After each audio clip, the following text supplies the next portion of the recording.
Standard 8 बच्चों, ये video में हम वेरिएशन का फर्स्ट प्रैक्टिस सेट स्टार्ट करने जा रहे हैं। लास्ट वीडियो में हमने देखा था व्हाट इज़ वेरिएशन, वेरिएशन क्या होता है और कौन से टाइप के वेरिएशंस होते हैं, और वेरिएशन का अंदर जो कंडीशंस है, अगर दो क्वांटिटी एक्स और वाई डायरेक्टली प्रोपोर्शनल है तो एक्स अपॉन वाई कांस्टेंट होता है, और x और y इन्वर्सली प्रोपोर्शनल है तो x इंटू वाई कांस्टेंट होता है। ये सभी लास्ट वीडियो में एक्सप्लेनेशन हो गया हुआ है। अगर आपने ये वीडियो देखने से पहले लास्ट वीडियो नहीं देखा तो प्लीज़ पहले लास्ट वीडियो देख लीजिए और लेसन का जो कॉन्सेप्ट्स है उसको समझ लीजिए, उसके बाद ये प्रैक्टिस सेट स्टार्ट कीजिए। So practice set 7.1 question, right the following statements using the symbol of variation. नीचे दिया हुआ स्टेटमेंट को सेंटेंसेस में दिया, देखिए यहाँ पर ऐसे ये जो स्टेटमेंट्स दिया हुआ है उसे लिखना है using the symbol of variation. Variation का सिंबल यूज़ करके, you know the variation of symbol क्या होता है, अल्फ़ा, बराबर। तो वो सिंबल यूज़ करके आपको दिया हुआ स्टेटमेंट को लिखना है। कोई कैलकुलेशन नहीं, कुछ नहीं, एक स्टेटमेंट दिया और उसको सिंबॉलिक फॉर्म में लिखना है। ओके, तो पहला स्टेटमेंट हम देखते हैं, सरकमफ्रेंस, जिसके लिए सी दिया हुआ है लेटर। दैट मीन्स आप जब सिंबॉलिक फॉर्म में लिखोगे, सिंबल यूज़ करके लिखोगे तो आप पूरे ये वर्ड नहीं लिखेंगे, उसके लिए कोई एक सिंबल यूज़ करेंगे। तो सरकमफ्रेंस के लिए दिया C. Circumference of a circle is directly proportional to its radius. Radius के लिए दिया लेटर आर। और आपको स्टेटमेंट क्या दिया हुआ है, एक सर्कल का सरकमफ्रेंस और उसके रेडियस दोनों डायरेक्टली प्रोपोर्शनल है। इसका मतलब रेडियस जैसे जैसे बढ़ते जाओगे वैसे वैसे सरकमफ्रेंस भी बढ़ते जाओगे, रेडियस जैसे जैसे घटते जाएगा वैसे सरकमफ्रेंस भी घटते जाएंगे। दो क्वांटिटी दोनों, एक अगर बढ़ता है तो दूसरा भी बढ़ेंगे और एक घटता है तो दूसरा भी घटेंगे। तो ये डायरेक्ट प्रोपोर्शन में दिया हुआ है इस तरह। ओके, तो हमें इसको सिंबॉलिक फॉर्म में लिखना है। उससे पहले सर्कल का सरकमफ्रेंस क्या होता है। अभी एक सर्कल सपोज मैंने यहाँ पर बनाया, इसके फुल लेंथ एक जगह से पूरा घुमाकर यहाँ तक वापस उसी जगह में आने तक कितना लेंथ होता है उसे सर्कल का सरकमफ्रेंस कहते हैं, the full length of a circle. Okay, और रेडियस आप जानते हैं सेंटर में से सर्कल के ऊपर कोई भी एक पॉइंट तक का डिस्टेंस, यहाँ से यहाँ तक, अदरवाइज इधर से इधर तक, किधर भी सर्कल का सेंटर से सर्कल के सरकमफ्रेंस पर कहीं भी जो पॉइंट होता है उसको जोड़ देने पर रेडियस मिलता है। तो रेडियस और सरकमफ्रेंस दोनों डायरेक्ट प्रोपोर्शन में।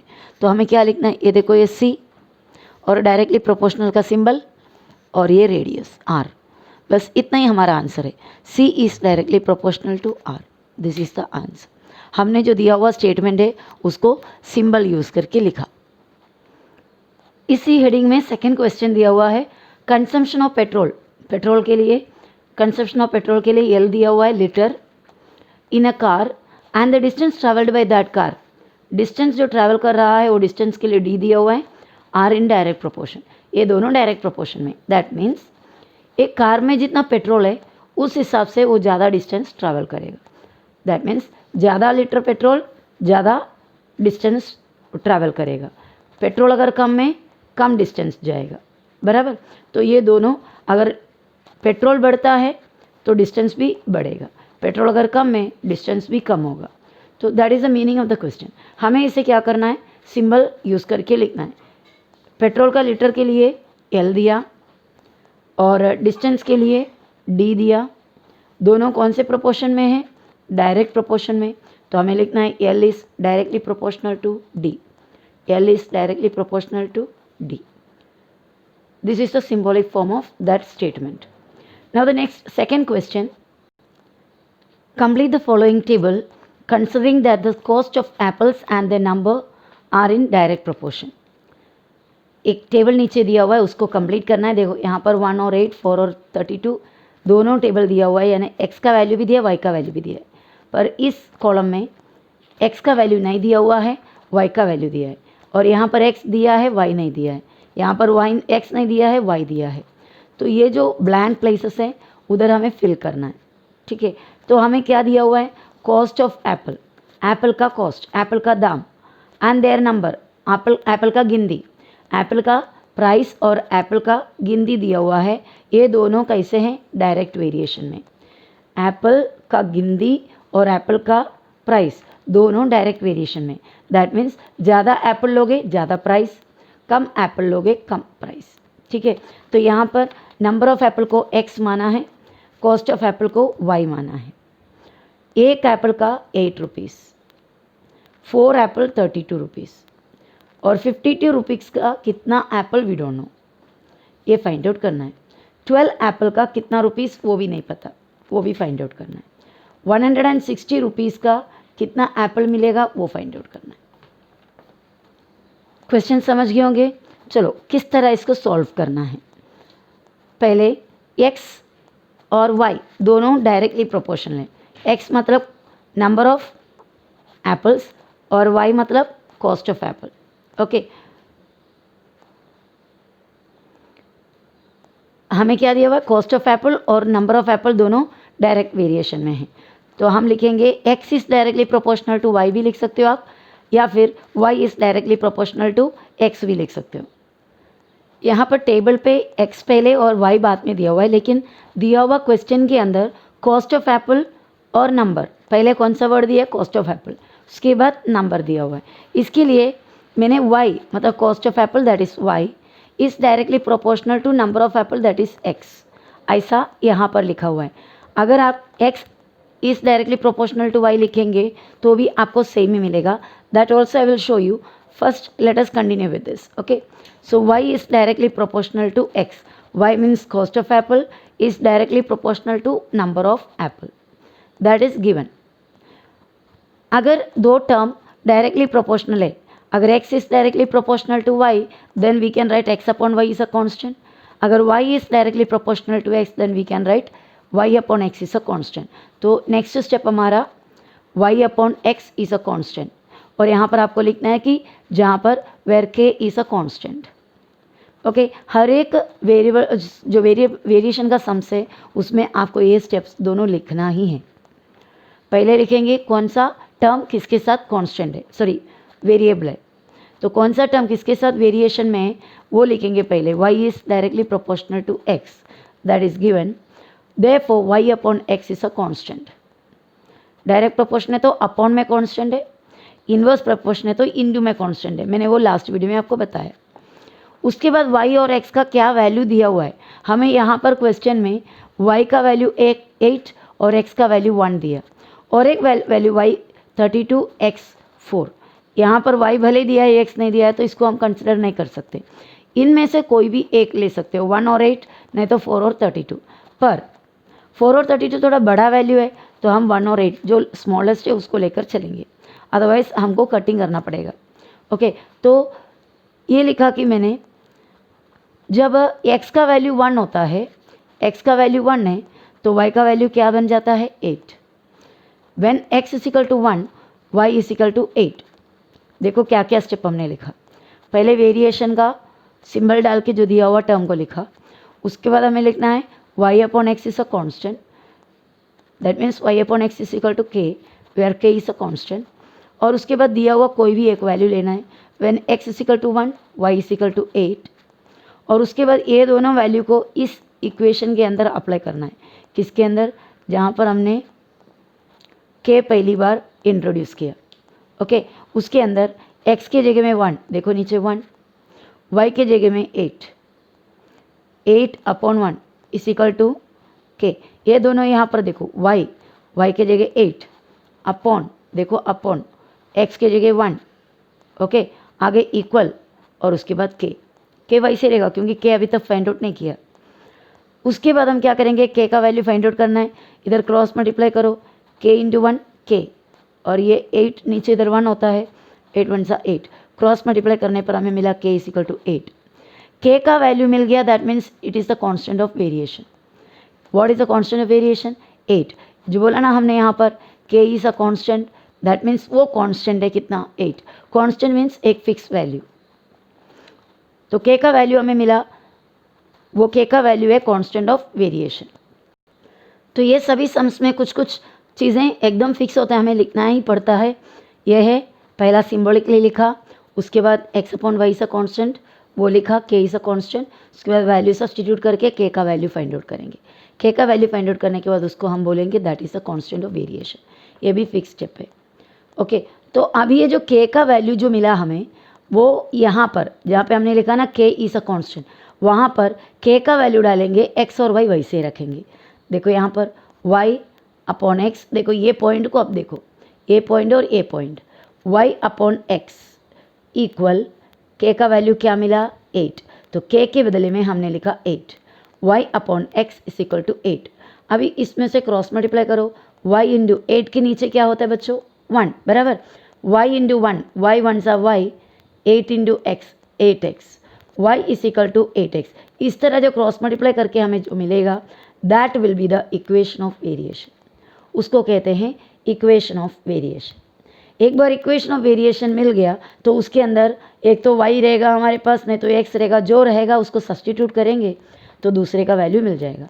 तो हमारा इक्वेशन ऑफ वेरिएशन हुआ y is equal to 8x। तो अभी हमें एक एक वैल्यू फाइंड आउट करना है। y is equal to 8x हो गया। अभी सब कुछ इसी से रिलेटेड है। ओके, अभी हमारा कॉलम के अंदर y के जगह में 56 दिया था, x में ब्लैंक था।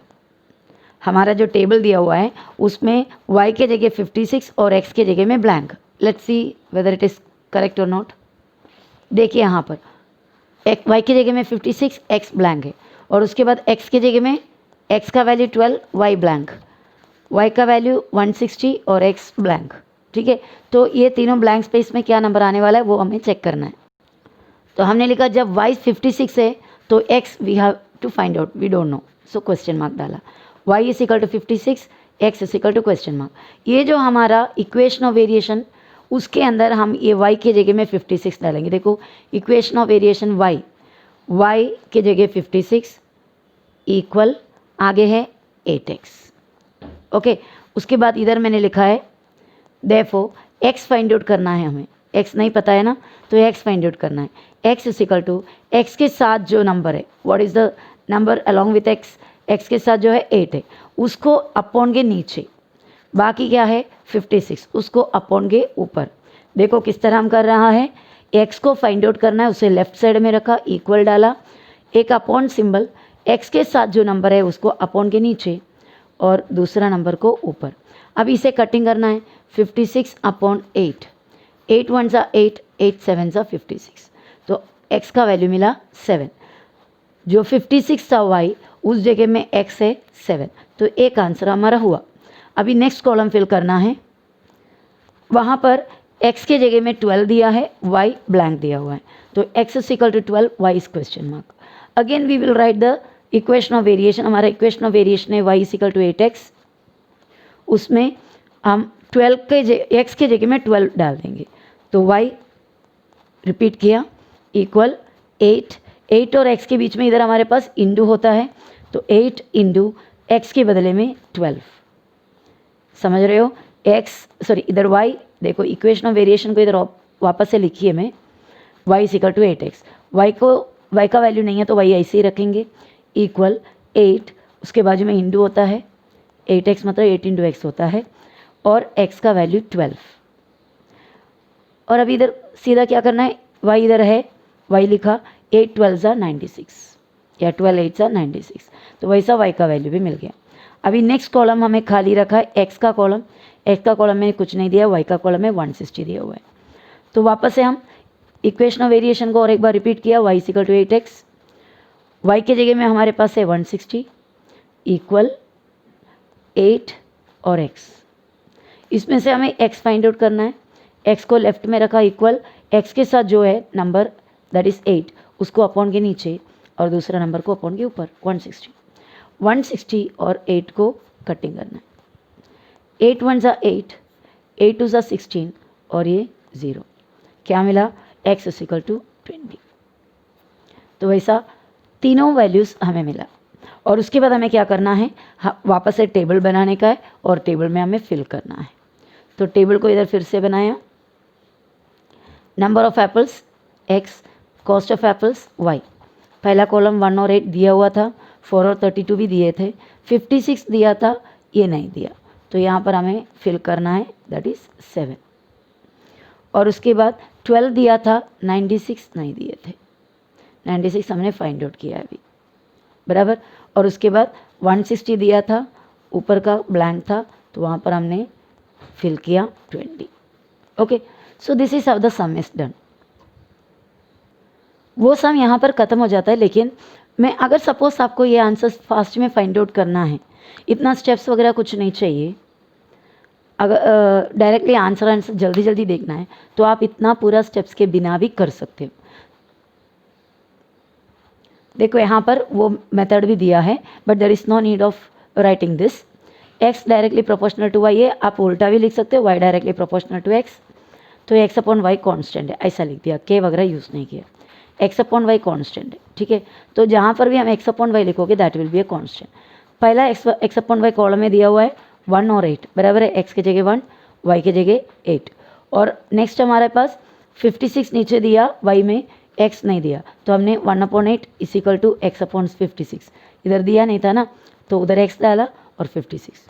उसके बाद डायरेक्ट x फाइंड आउट कर सकते हैं। x इधर लिखा लेफ्ट में इज इक्वल टू x के साथ जो क्रॉस में है उसको नीचे लिखो, x के साथ जो क्रॉस में है दैट इज 8, उसको नीचे लिखो, बाकी दोनों को इंटू करके ऊपर लिखो, 1 इंटू 56। ओके, ये दोनों अभी इंटू हो जाएगा, 1 इंटू 56 हो गया 56, और नीचे 8 के टेबल में 56 7 जा, तो x का वैल्यू 7।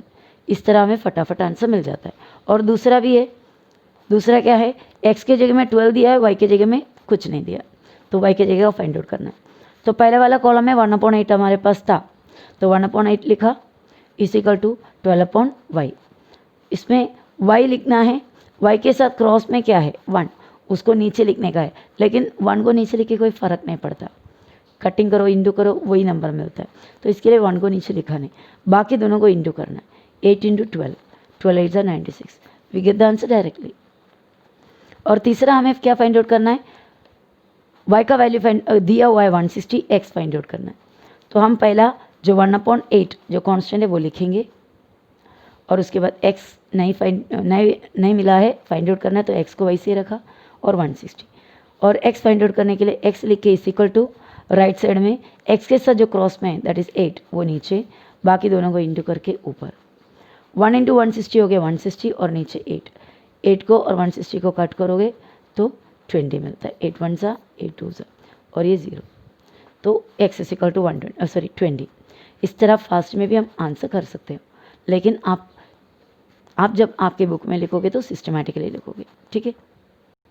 और थर्ड क्वेश्चन हमें दे रखा है, if m is directly proportional to n, if m is directly proportional to n and when m is equal to 154, n is equal to 7, find the value of m when n is equal to 14। ये सम since हमारा ये जो video है already थोड़ा lengthy हो गया है, इसके लिए ये सम हम नेक्स्ट वीडियो में करेंगे।